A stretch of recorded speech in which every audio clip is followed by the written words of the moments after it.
All right, let's have some fun. I'm going to take you on a 35 minute ride. Should take us about 5 to 7 miles. Depends on how quickly I go. We'll determine the time. I'll be on my YUME Hawk, which is a 2400 watt dual motor scooter, and I'll cover a lot of subjects. I hope you enjoy. If you're interested in the Hawk, look at the link in the description. Go check out the details, and there's also a discount code.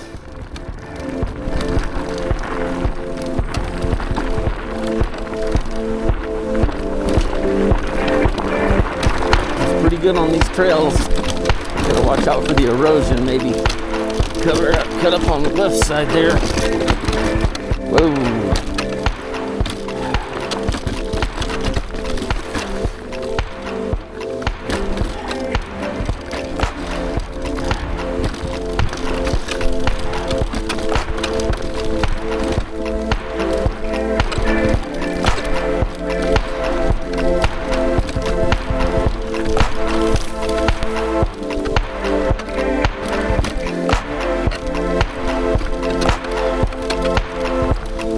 You guys wonder why I wear a face mask? You see it. Grasshoppers and bugs galore. We get gnats during the rainy season. And we get crickets and flying grasshoppers during the dry season. It's the very end of September right now in Denver, Colorado area. And so it's been seasonally dry this fall, but the summer was very wet. So anyway, I got a nice climb. As you can see, I'm probably gonna need to get a little ramp up speed here. And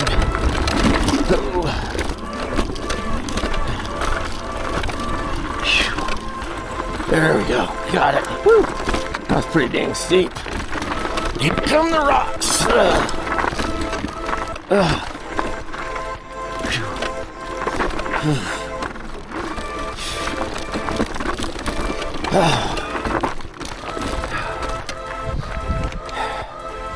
Nice panoramic view.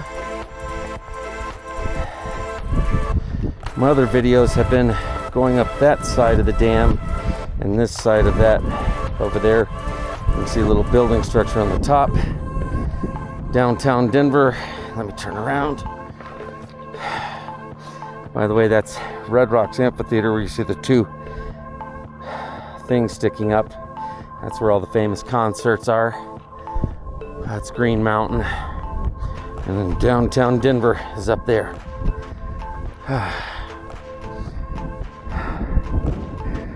Sure is a beautiful place. Beautiful, beautiful.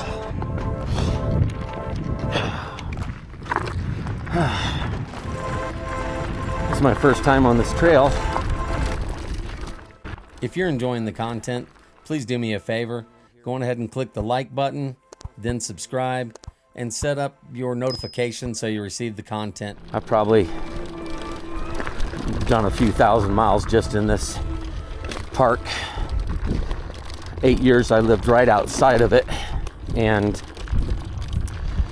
every single day, rain, sleet, or snow, as long as the snow wasn't too deep, I was out here riding all the time. And you know, I'd ride my regular mountain bike in snow up to 2 or 3 inches, as long as it wasn't wet and slushy. If it was dry, powdery, then I would ride all the time. Now I have a fat bike that I ride in upwards 5 to 6 inches of powder. I love that. But since I got this scooter, I've only been on that thing one time all summer. And I am just about to break 1,000 miles on this as we speak. In fact, if you can see right here, I'm at 989 miles. So, quite an amazing way to spend 1,000 miles playing. Anywho, hopefully I don't have a problem with this cyclist coming up. If they do, then I'll get out of the way. I'm sorry? Thank you. Beautiful day for a ride, isn't it? You know, I've ridden this countless times on my fat bikes and my regular bikes, and I picked this up this summer and I put 1,000 miles on it, and it is so fun. So fun. You too. Take care. So we'll get on some of the trails here and play. But yeah, everybody loves these things and the way they look. A lot of really nice people. From time to time, though, you bump into people who are a little bit pissy on the trails, but not always. You're doing good. Nice ride. Thank you. Absolutely. Beautiful Yeti. Enjoy. You too. Thank you. Love it when I see older people our age, mid-50s, out riding their bikes and stuff in the middle of the day, doing what's fun, appreciating nature, and taking care of their health. Look how beautiful this little runoff is. These dead trees. Such a great place to live. Here's a little fun little piss. So fun. I've let people ride this thing, as well as my daughters, anywhere from about 10 years old when I put it in only one wheel drive and in first gear, which is very low torque setting. And I've also let a friend of mine who's 80 years old ride it, who loves it. He's contemplating buying an e-bike right now by Rad Cycles, and he's not sure that's the route he wants to go after riding this, but I'm probably a little concerned just for an 80-year-old person who probably, if they were to hit the ground by an accident, this is a long way to fall, versus a bike is a lot more stable for a person whose reflexes might be a little slow. But regardless, it is a ton of fun for everyone who has ridden it.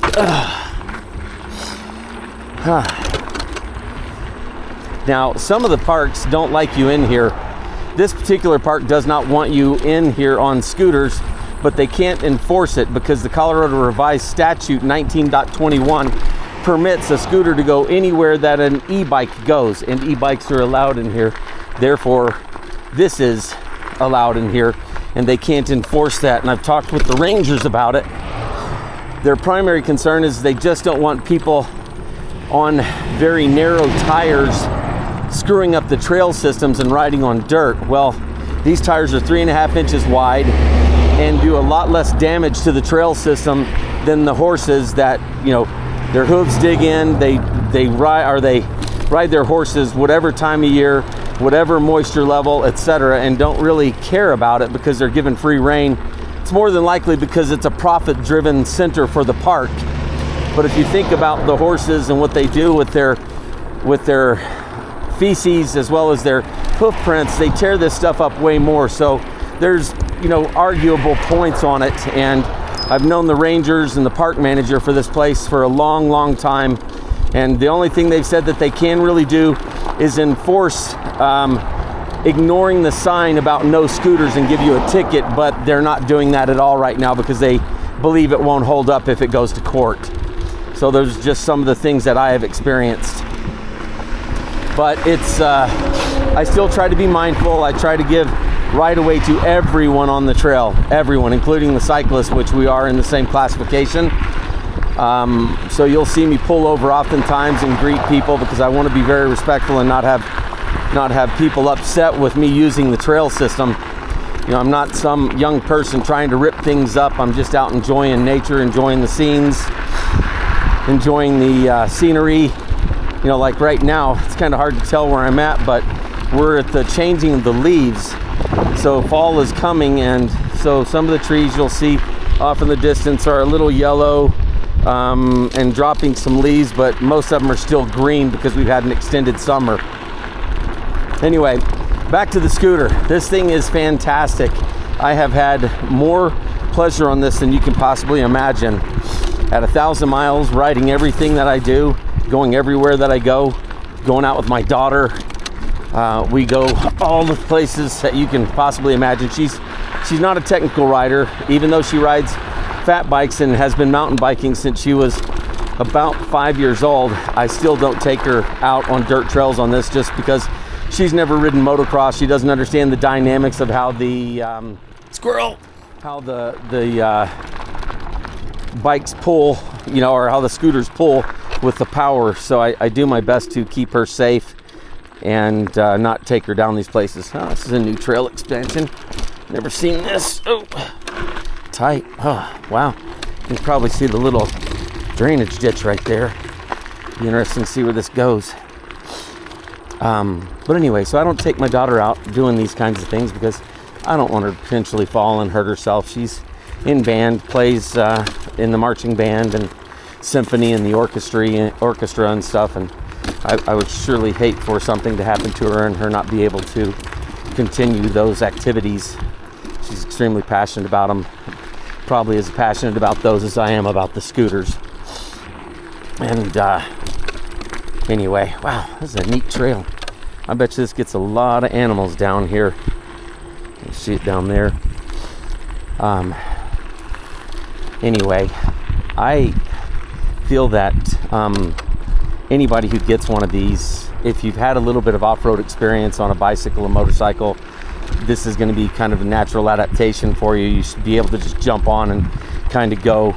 You know, the primary thing is you have to get familiar with how the little tires react to the rocks, because even a 1-inch rock, you know, being 1/10 the size of your wheel diameter, I mean, or circumference, whichever, you know what I mean, it makes it difficult to go over these things without losing balance, having problems, and it can cause some injuries.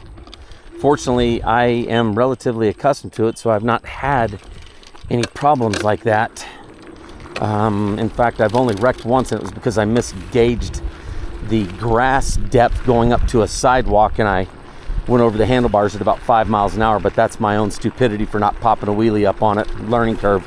I did bend my brake handle, but that's about the only damage I've done, and that is the only time I have fallen in 1,000 miles. And if you've watched my videos, you see that I do ride some relatively technical stuff.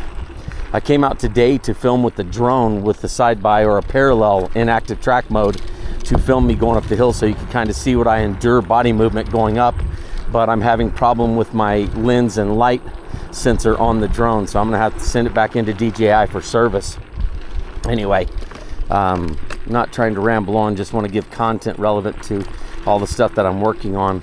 So this is my first review of a scooter at 1,000 miles, and everything about this scooter is everything you could ever want. You know, we've got obviously Cabo out there making the Wolf GTR with crazy 67 mile an hour speeds and stuff. I've had this on my speedometer up to 49 miles an hour 3 times under full charge without my damper, and not had speed wobbles at those speeds, fortunately. Some of the things that I do feel I am going to do relatively soon is I'm going to buy a full face helmet and shoulder pads, probably get some hockey pants, some shin guards and knee pads for this, because I don't want to accidentally take a digger and roll and injure myself. I've done that in motorcycles in the past, and that's just not fun. And so probably going to step up my my safety gear extensively over the winter. I do have another scooter coming. I'm ordering the YUME Falcon, which is a 6,000 watt dual motor, 11-inch tire scooter with the top end of 56 with over 60 mile range. Now, I don't look at these things for the speed. I look at them for the torque and the power to handle carrying 215 pounds over the terrain that I want to go over, climbing up hills, things like that. And when I give it the juice, I want to be able to climb, because sometimes getting that initial, push, ramp up going into a hill is instrumental in clearing it. And I have had I've had good success with this scooter going up everything that I've wanted to, but towards the top I start to bog down on some of the larger hills, and then it really drains the battery when you drag down like that, and when you're fully hammered and you're going slow and it's just pulling a drain. So I think the 6,000 watt will have a lot more power, which will effectively carry me through those trying times with more acceleration potential. Therefore, I can keep the drain on the battery minimal. Furthest I've been on this scooter at this current time is around, I think I've gone about 32, 33 miles one night, and up and down hills, in and out of two-wheel drive, to conserve battery. But sometimes, you know, you get on roads and you want to kind of keep up with traffic and get up there around 40 miles an hour. And it's, you know, I haven't had any police officers stop me for going speed with anybody like that or going up on the roads, and I've passed plenty of them.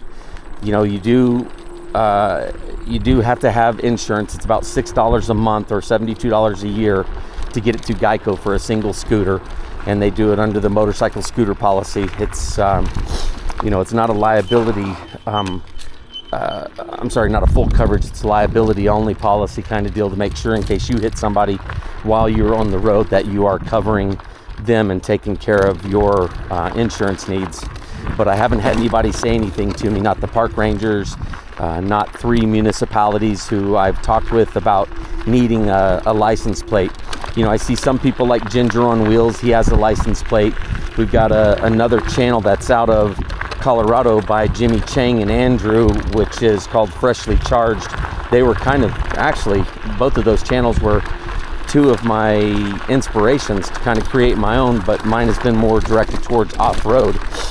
But anyway, I've not seen Jimmy Chang and Andrew put anything on any of their one wheels or their UEVs or scooters that they're riding around. But I have seen Ginger on Wheels. I've seen him actually. That was cool. Just had a dragonfly land right by me. I've seen him move his license plate from vehicle to vehicle, so I wonder if there is a potential to possibly have a universal license plate that I could take from unit to unit as I drive the various models. But you know, typically that's attached to some sort of a serial number or VIN number, etc. And I don't know whether or not that's a possibility here in Colorado. I'm going downhill here. It's relatively steep, but it's not bad. You can see that this thing is easy to ride. I'm one fingering it on my rear brake just as I'm going down this hill. I'm going to turn around and go back up as soon as I get down here and kind of shake my hands. I'll leave the film running or the camera running so you can see what I do. But I'm going to cross down here and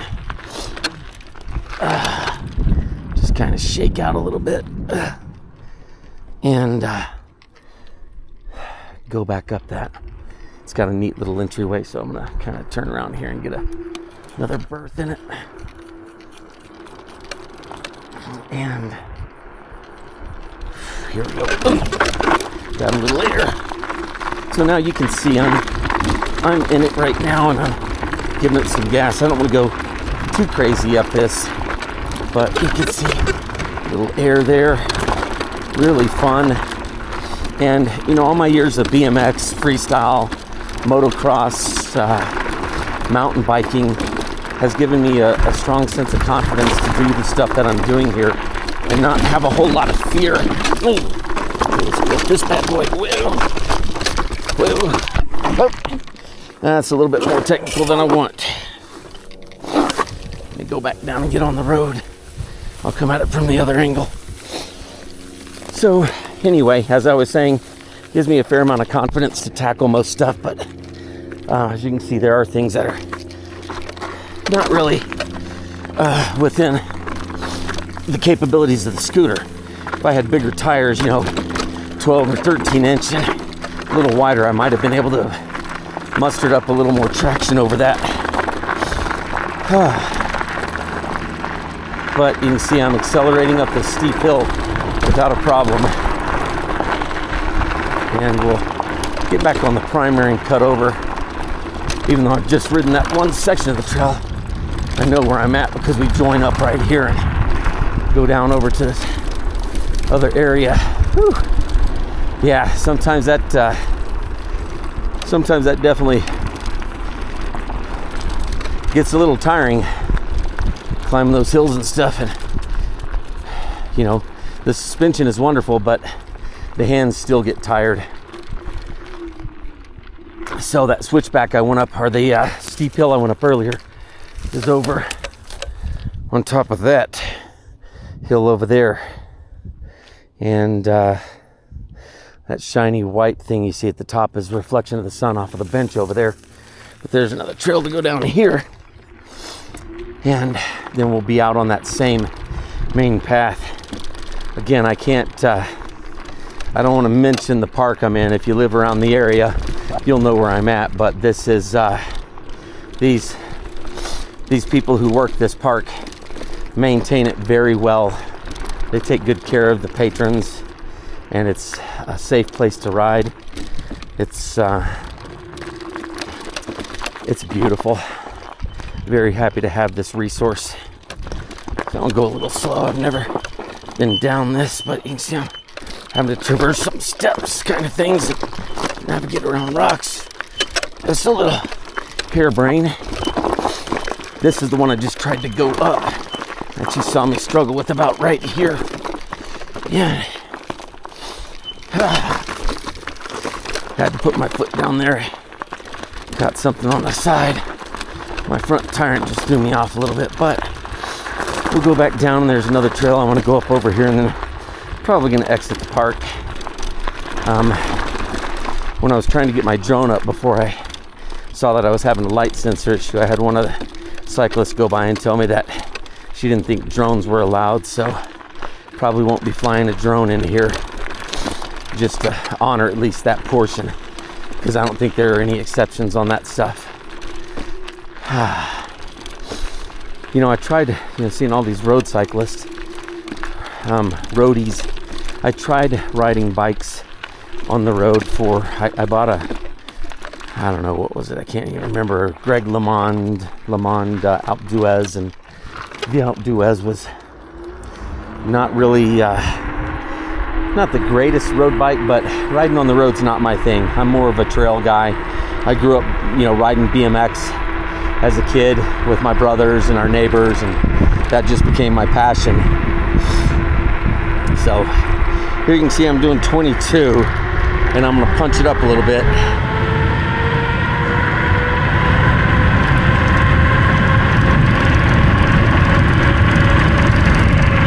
So there's 38. I can't tell if you can hear me because of the wind noise right now, but I just hit 38 miles an hour without a problem. I'll include some other videos that will show me riding in night last night. Ooh, there's a big bird gonna fly across right here in just a second. Nope, he stopped. It was big, looked like an eagle. It was not the cyclist either.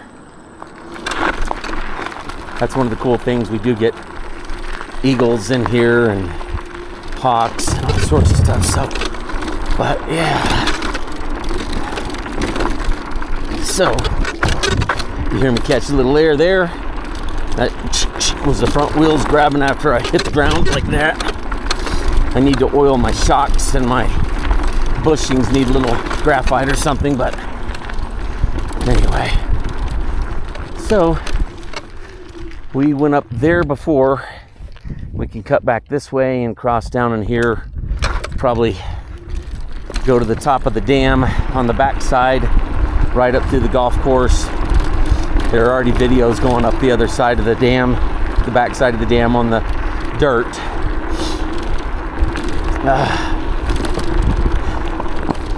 As you can see though, this is fantastic. It does really well. Now I did change the tires out at 800 miles. And the reason why I changed the tires out is because this riding on this rough terrain, when you wear down the tread, you're exposing more of the surface area underlying tread, or under the tread, if you will, outside of the tread, but it exposes more of the tire. And I wound up puncturing my rear tire and getting a flat in it at about 810 miles. So I replaced the tires. A pair of them cost me $75 off of Amazon. And they were a bit tricky to replace, but I did it with with standard screwdrivers, and I was able to take them off and keep them close to the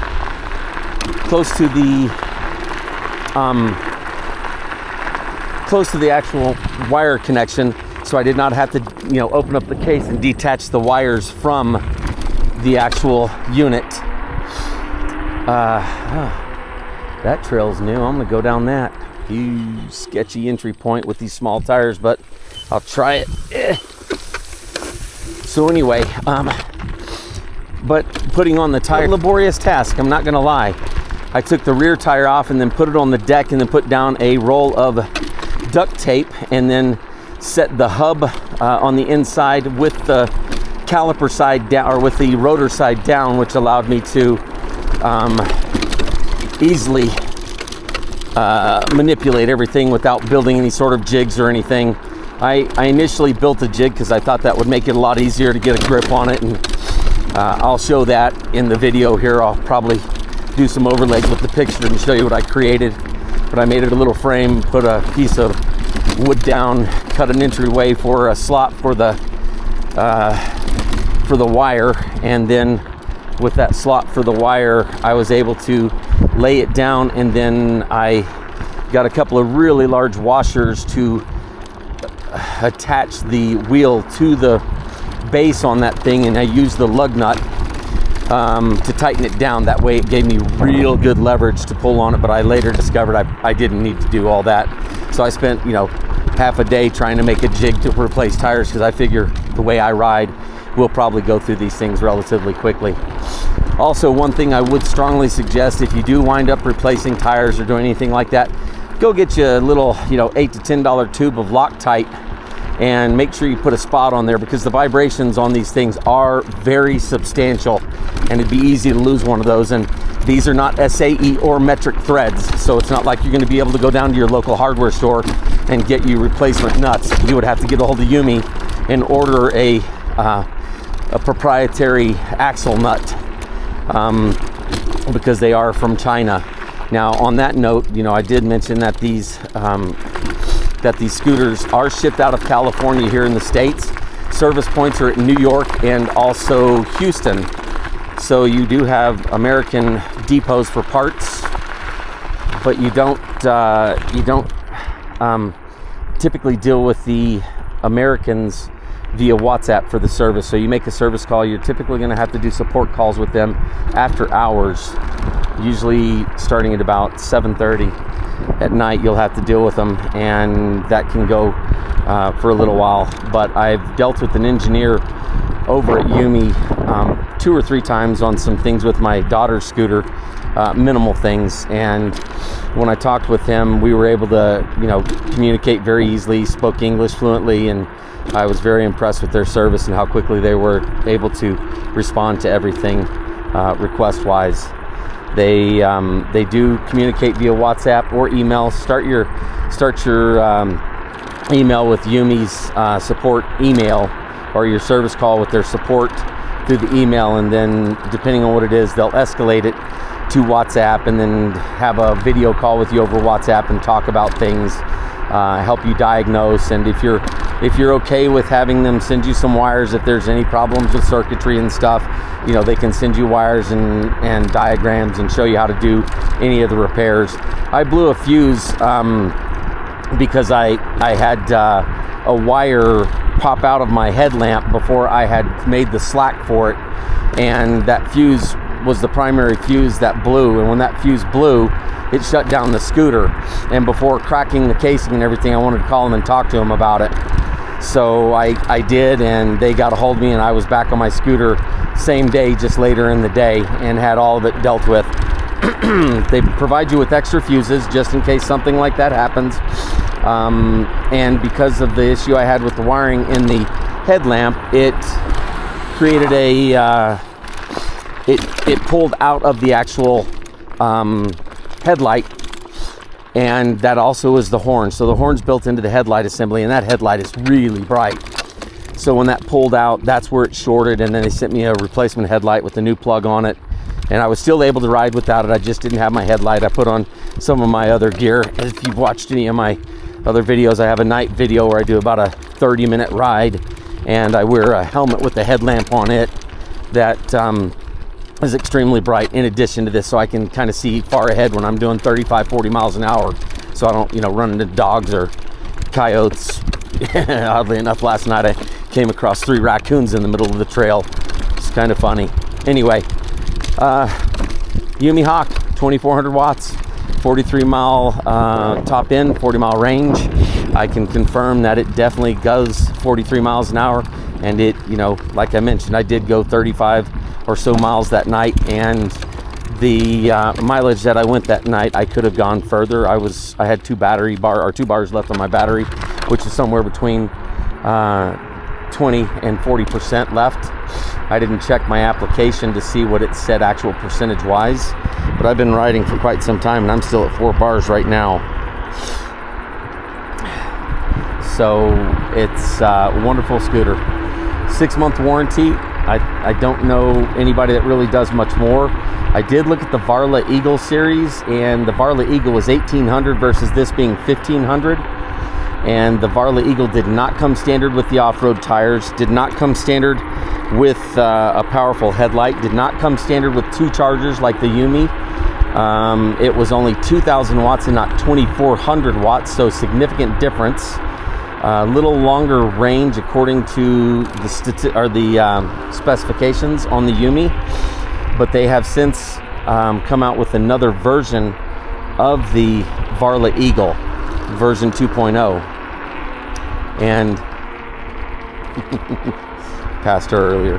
They'd come out with a different version of the Varla Eagle 2.0, and I had contemplated going with the Varla Eagle 1 series and doing the really high performance one, but oddly enough I tried to put it on a major credit card so I would have guarantees on purchase, but being that it was a Chinese processor, they would not take it through Capital One, so I wound up not buying that and holding off, and then I picked up this. So you may recognize that trailhead. I've ridden up that. That's the trailhead that I rode up. That goes up to the top over here and then back around and up over there and up to the top. But that's about a 350-foot climb from the very base down there. There's that couple that I passed earlier. So.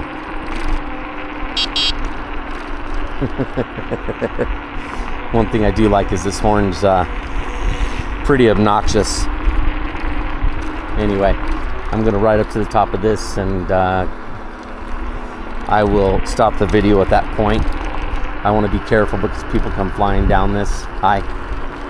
Nice gold dome. Anyway, we have a beautiful fall day here. Current temp is,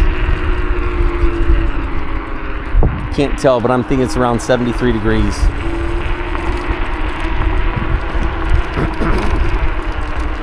It's a tight corner, got a mirror on the corner.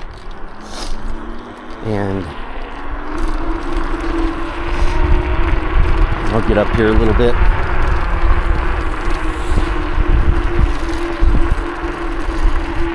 Try to warn these people before I go flying by them. The pass on your left. Thank you. Little golf action. So here we share the road with the golf carts that come down here. Nice little trestle bridge. And see, I'm doing 25 miles an hour and have plenty of acceleration left going up a very steep hill. This hill's probably 20 degrees. Hit a little jump action. You know, jumping on these things are fun, but you don't want to get too crazy because, you know, getting off kilter just a tiny bit, you'll be on the ground quickly. Recovery time on these and, you know, potential for losing your balance is really high if you get off at all. But see our front range there, gorgeous.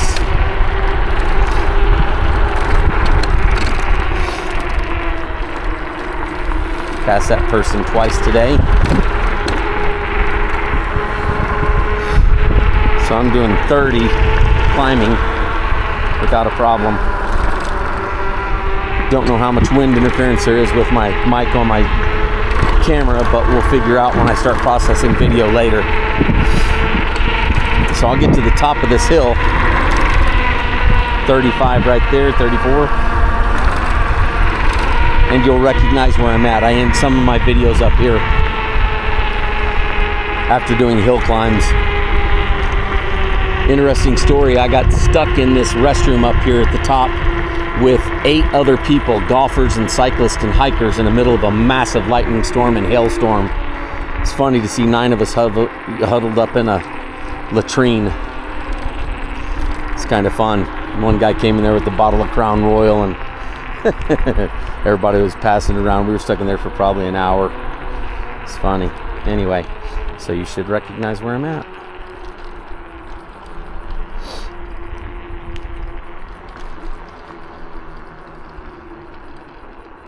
How you doing? Good. Good, thank you. Here we are.